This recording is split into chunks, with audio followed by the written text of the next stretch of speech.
The Winklevii, or Tyler and Cameron Winklevoss to use their proper names, initially gained notoriety in the middle of the 2000s when they filed a lawsuit against Mark Zuckerberg, the CEO and founder of Meta, alleging that he had stolen their concept for Facebook while they were Harvard classmates. Their narrative was finally told in the 2010 film The Social Network. Although the Winklevii brothers may be familiar to rowing enthusiasts due to their sixth-place result in the men's pairs rowing event at the 2008 Beijing Olympics, the siblings have recently gained notoriety due to cryptocurrency. Before founding a cryptocurrency exchange, Gemini, in 2014, the early Bitcoin adopters took advantage of the early 2010s digital asset boom. By the end of 2021, Gemini was booming, and cryptocurrency prices were setting daily records, giving the identical twins a combined net worth of nearly $7 billion. However, after the crypto winter destroyed more than $2 trillion in value, the worm has turned for the Winklevii. The brothers and their old friend, crypto tycoon Barry Silbert, are currently embroiled in a highly publicized legal dispute over what will happen to the assets that have been frozen for more than 340,000 users of Gemini's Earn platform.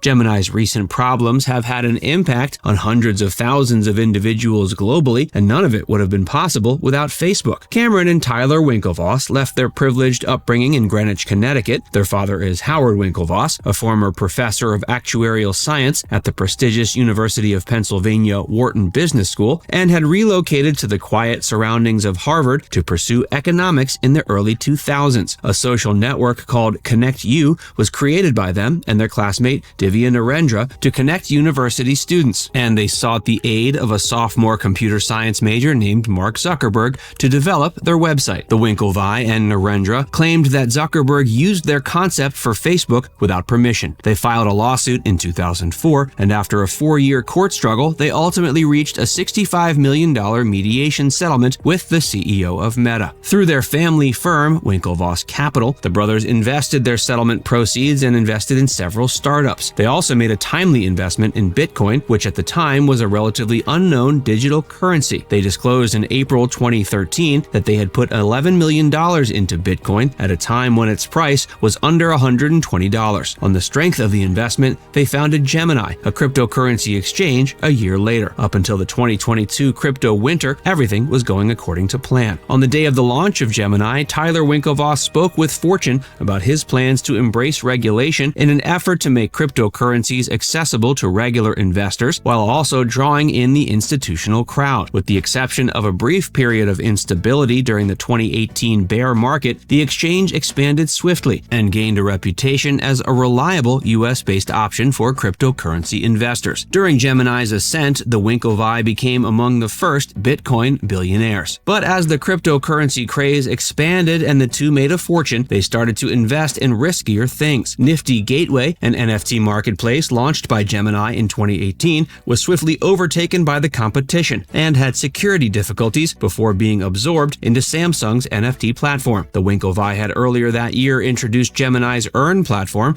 their most significant venture to date. The cryptocurrency lending firm promised consumers that they could, quote, at any time redeem their monies and guaranteed enticing returns of, quote, up to 7.4% for crypto deposits. In contrast, today's typical American savings account only pays a return of 2%. At the launch, Tyler Winklevoss stated in a news release that, quote, today's investors recognize that a smart, broad portfolio includes crypto. We created a system that allows our customers to make a meaningful return on their cryptocurrency holdings without having to liquidate one of the highest performing asset classes of the decade. The main issue for Gemini was that in order to provide high returns to investors, the company had to place certain speculative bets with the cryptocurrency for their users. Finding a stable return can be tough when prices start to decrease, but that is not so difficult in a bull market. Genesis Global Capital, the lending division of cryptocurrency investment company Genesis Global Trading, which is owned by Silbert's Digital Currency Group, was one of the ways Gemini generated these gains. Genesis received funds from Gemini users and loaned them to institutional borrowers. The Winklevii were sure that the price of cryptocurrencies would climb, allowing them to constantly deliver large payouts to customers through this strategy. However, as cryptocurrency cryptocurrency prices collapsed in 2022, Gemini and the Winklevii found themselves in a completely different situation, and Gemini Earn users were particularly vulnerable. Gemini had to reduce 10% of its employees by the end of June. A few months later, it was reported that the company would need to raise at least $1 billion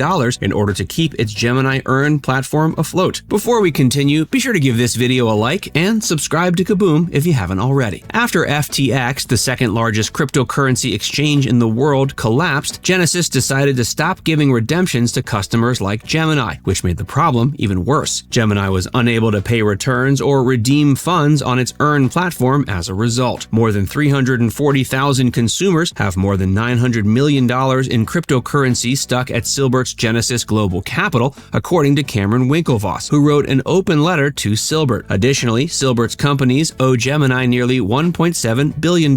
He said Silbert was using, quote, bad faith stall tactics to avoid compensating clients. Quote, the idea that you can quietly hide in your ivory tower and hope that everything would magically disappear or that this is someone else's problem is pure fantasy. Silbert answered that he, quote, never missed an interest payment and that he did not borrow $1.7 billion.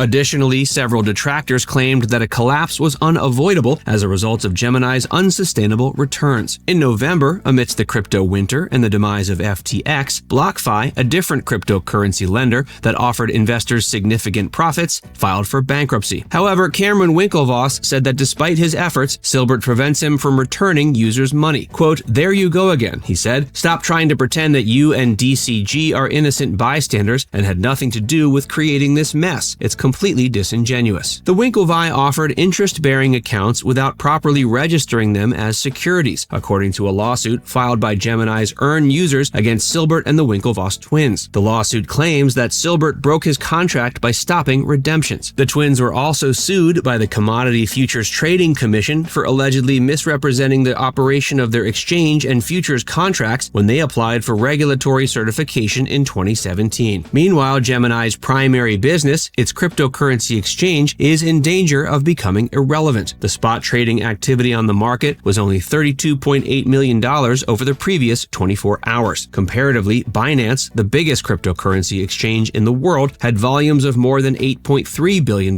during that time. What are your thoughts? Do you think the Winklevii's luck has run out? And where do you think cryptocurrency will be in 5 years? Let us know in the comments and make sure to hit the like button and subscribe to KABOOM for more videos.